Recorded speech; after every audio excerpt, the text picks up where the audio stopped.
સનાતન ધર્મની જય હો, જય હો, જય હો.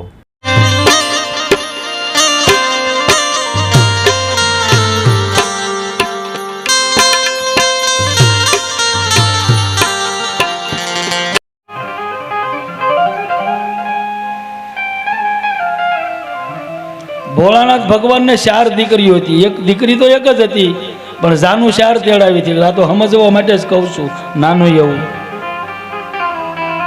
માં ઉમાએ કીધું, મહાદેવ ભોળાનાથ કે દીકરી આપણે એક જ છે, 4 જાનું કેમ બોલાવી? તો કે જે આવ્યા એને આપણે નાળિયેર આપી દીધું, આવજો બાપા. તો હવે શું કરશું? જાનું તો 4 આવી ગઈ. ભોળાનાથ કે કાંઈ વાંધો નહીં. સજા શેરજી મીંદડી આડી મળી, આડી ઉતરી, ભગવાને આંધળી છાંટી દીધી, સ્ત્રી દીકરી બની ગઈ. થોડાક આગળ હાલ્યા, કૂતરી મળી, એને આંધળી છાંટી દીધી મારા બાપ, એ દીકરી બની ગઈ. એથી આગળ હાલે ને તો ઉકડા આવ્યા ને ઉકડાની મારી પાસે ગધાડી આવડતી હતી, એને આંધળી છાંટી દીધી. એક તો મહાદેવની એક દીકરી તો હતી જ. આ 3 દીકરીઓ, 3 જાનું બીજી હસવાની હતી. બધું હસવાઈ ગયું, લગ્ન ઉકલી ગયા. થોડોક સમય થયો, માં ઉમાએ કીધું મહાદેવને, ભગવાન આપણા દીકરીના ઘરે આંટો મારવા જઈએ, હાલો. ભોળાનાથ કે હાલો. ભોળાનાથ તો હાવ ભોળો મારા બાપ. ગયા આંટો મારવા. દોટગાડી દીકરીએ મારા બાપા આવ્યા, મારે માં આવ્યા, પાણી આપ્યું. સમજવા ખાતર જ કહું છું બાપ, નકર આ દ્રષ્ટાંત મારે દેવાની જરૂર નથી, પણ સમજવા માટે.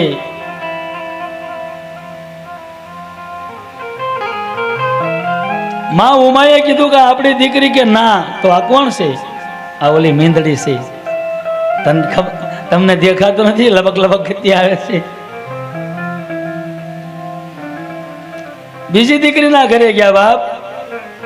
ત્યાં તો ઓલી ઘર આખામાં બગડાસડી બોલાવતી હતી, જેને હવાના ડાસ્યા જ ભરે, ન બોલવાનું બોલે.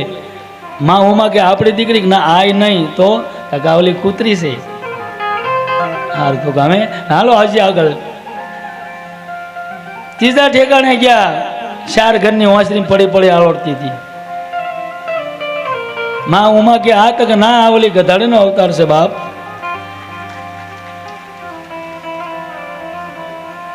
પછી એની દીકરીના ઘરે ગયા. એ દીકરીનો વિવેક જોયો, એ દીકરીની હાલ સાલ જોઈ.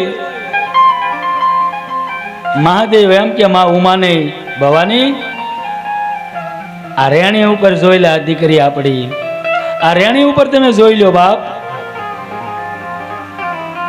એટલે હું કહું છું, તમે બેનીનું સંખ્યા જાજી બેઠી છે ને, એટલે કહું છું મારા બાપ, તમારા સંતાનને તમે સંસ્કાર એવા આપજો, જેથી કરીને જીવનની માલિપા ઊંધું ખોસવું ન પડે મારા બાપ.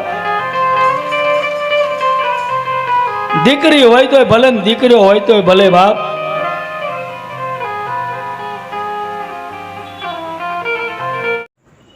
આગળના વિડીયો જોવા માટે આ રીતે ચેનલ સબસ્ક્રાઈબ કરો.